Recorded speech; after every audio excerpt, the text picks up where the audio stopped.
욥기 23장 1절에서 17절까지 말씀을 살펴보도록 하겠습니다. 엘리바스 세 번째 변론에 대한 욥의 반론입니다. 욥은 반론을 시작하며 먼저 자신이 당하고 있는 고통의 혹독함을 탄식합니다. 2절에서 내가 받는 재앙이 탄식보다 무거움이라 라고 고백합니다. 직역하면 나의 손은 나의 탄식으로 인해 무겁다입니다. 나는 너무 힘들어서 손에 들 힘조차 없다라고 고백하는 것입니다. 우리도 너무 고통스러워서 아무것도 할 수 없을 때가 있지 않습니까? 몸 하나, 손 하나 까딱거리는 것도 힘들고 지칠 때가 있지 않습니까? 욥은 자신의 재앙이 탄식보다 너무 커서 아무리 탄식을 해도 부족하다라고 생각했던 것입니다. 고통 속에서 탄식할 수밖에 없는 욥이 선택한 현실 문제 해결 방법은 무엇일까요? 3절 이하를 보면 욥은 하나님께 직접 나아가 자신의 무죄를 호소합니다. 앞선 엘리바스의 주장을 정면으로 반박하며 하나님을 직접 대면하기를 소망하고 있습니다. 3절에서 5절 말씀을 보면 하나님을 만나 자신의 무죄를 호소하기 원하는 욥의 간절한 바람이 기록되어 있습니다. 하나님을 만날 수 있고 그분을 계시는 곳으로 갈 수만 있다면 얼마나 좋을까? 제발 그분 앞에 내 문제를 아뢰 수만 있다면 내 입에는 할 말들이 가득할 텐데, 그분께서 내게 하시는 말씀을 내가 알아들을 수만 있다면, 그분께서 내게 하시는 말씀을 이해할 수만 있다면이라고 간구합니다. 욥의 간구는 욥의 마음의 중심이 어디에 있는지를 분명히 보여줍니다. 욥은 자신의 무죄를 호소하지만 그 중심은 하나님께 더 가까이 나아가는 것입니다. 더 깊고 넓은 하나님의 성품과 사역에 대해 알고 싶어합니다. 하나님의 숨겨진 뜻을 갈망하는 것입니다. 욥은 자신이 겪는 아픔과 고난의 이유에 대한 정확한 이해는 없지만 어디서 어떻게 문제를 해결해야 하는지를 알고 있습니다. 문제를 해결하는 방향을 분명하게 잡고 있음을 보게 됩니다. 문제를 만났을 때 우리는 때로 어디로 가야 하는지 알지 못하고 방향을 잃을 때가 있습니다. 방향을 잡았다 하더라도 어떻게 문제를 풀어야 할지 모르는 때가 있습니다. 그때 오늘 말씀에 등장하는 욥을 기억하십시오. 욥은 모든 문제의 답은 하나님의 손에 있으며 하나님을 통해 그 답을 알게 될 것을 분명히 알고 하나님께로 나아갑니다. 아는 것으로 끝나지 않고 직접 하나님께 간구하고 아뢰는 자리로 적극적으로 나아가고 있는 것입니다. 이것이 그리스도인의 자세입니다. 현재의 고통으로 인해 아프고 고통스럽지만 그럼에도 하나님께서 하시는 말씀을 듣기 위해 기도의 자리를 사수해야 합니다. 고통 속에서 하나님의 성품과 사역에 대해 깊이 알려주시기를 간절히 호소해야 하는 것입니다.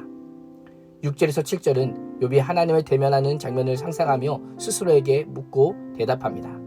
과연 그분께서는 엄청난 힘으로 나를 억누르실까? 아니다. 내가 말씀을 드릴 때 귀를 기울여 들어주실 것이고 나를 지지해 주실 것이다. 내게 아무런 잘못이 없으니 하나님께 떳떳하게 말씀드릴 수 있을 것이고 내 말을 다 들으시고 나서 단호하게 무죄를 선언하실 것이다 라고 고백합니다. 욥은 상상의 나래를 펼치고 있습니다. 그러나 꿈같은 이야기입니다. 욥의 확신과는 달리 현실에서는 자신을 피하시고 침묵하시는 하나님이다 라고 탄식합니다. 하나님과 대면하기 원하지만 보이지 않습니다. 절대 주권자가 어디로 행하실지 미천한 욥은 알 수 없는 것입니다. 깊은 고통 중에 하나님을 불러보신 적이 있습니까?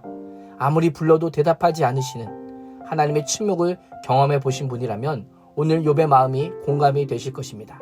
하나님은 어디에서 무언가 하시지만 자신과는 무관한 곳에서 무관한 일만 하셔서 하나님의 도우심을 인식할 수 없다라고 욥이 탄식하고 있습니다. 그러나 기억하십시오. 구름이 가득 끼어 해가 보이지 않을지라도 여전히 해는 그 자리에 있는 것처럼 하나님이 보이지 않아도 하나님은 여전히 하늘에서 우리를 지켜보고 계시는 분이십니다. 욥은 절대 포기하지 않습니다. 하나님의 침묵과 부재의 상황 속에서도 하나님의 임재와 응답을 끝까지 확신합니다. 자신은 하나님이 가시는 길을 알 수 없지만 하나님은 나의 가는 길을 아실 것이다 라고 고백합니다. 그러나 내가 가는 길을 그가 아시나니 그가 나를 단련하신 후에는 내가 순금같이 되어 나오리라. 나는 하나님이 어디 계신지 알 수 없지만 절대 주권자요 전지전능하신 하나님은 나의 일생의 모든 길과 상황과 형편을 아시는 분임을 고백합니다.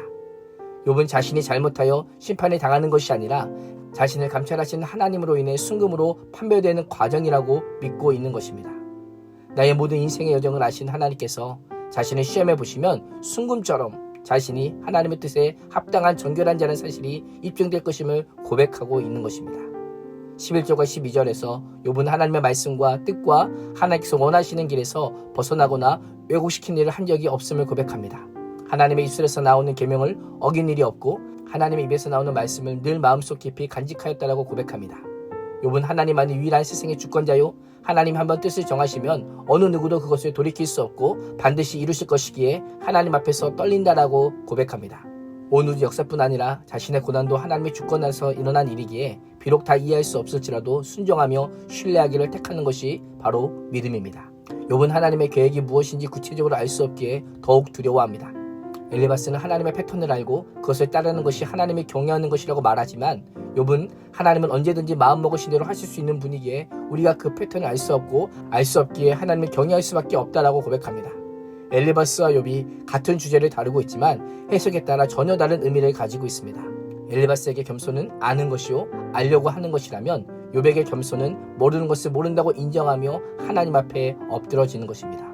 하나님은 오늘도 우리가 가시는 길을 가장 잘 아시는 분이십니다. 나보다 나를 더 잘 아시는 주님께 인생의 핸들을 맡겨드림으로 하나님의 손 안에서 아름답게 빚어지는 순금이 되시기를 주님의 이름으로 축복합니다. 기도하겠습니다. 하나님, 엘리바스의 공격적인 말에 반박하기보다 하나님 앞에서 변론하기를 갈망하며 하나님과의 만남을 사모한 욥처럼 우리 또한 사람들의 공격적인 말에 인간적으로 대응하기보다 하나님 앞에 엎드려 하나님의 주권과 선하신 뜻을 붙들며 살아가는 은혜를 누리게 하여 주시옵소서. 예수님의 이름으로 기도합니다. 아멘.